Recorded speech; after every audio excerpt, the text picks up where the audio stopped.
अभिनेता माधव राय की भोजपुरी फिल्म महिमा दुर्गा माई की शूटिंग संपन्न। सिनेमा इंडस्ट्री के बूम मचाते हुए लेटेस्ट खबरों के लिए हमारे चैनल को सब्सक्राइब कीजिए और वीडियोस को शेयर करते रहिए। सुरभि माधव एंटरटेनमेंट व माधव राय अभिनीत फिल्म महिमा दुर्गा माई की शूटिंग खलीलाबाद में सफलतापूर्वक हुआ संपन्न। बहुत जल्द आएगा फिल्म का पहला पोस्टर। बात फिल्म की कहानी की करें तो फिल्म के टाइटल से साफ साफ पता चल रहा है कि फिल्म भक्ति दुर्गा माई पे आधारित है, जिसमें एक भक्त की परीक्षा को दर्शाया गया है।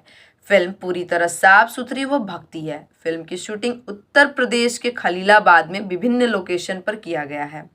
फिल्म के निर्माता डॉक्टर BM राय हैं और निर्देशक धीरज तिवारी हैं। सहायक निर्देशन का बागडोर मिलन मंजोशी ने संभाला है। DOP ओम मिश्रा है। संगीत भरत चौहान ने दिया है।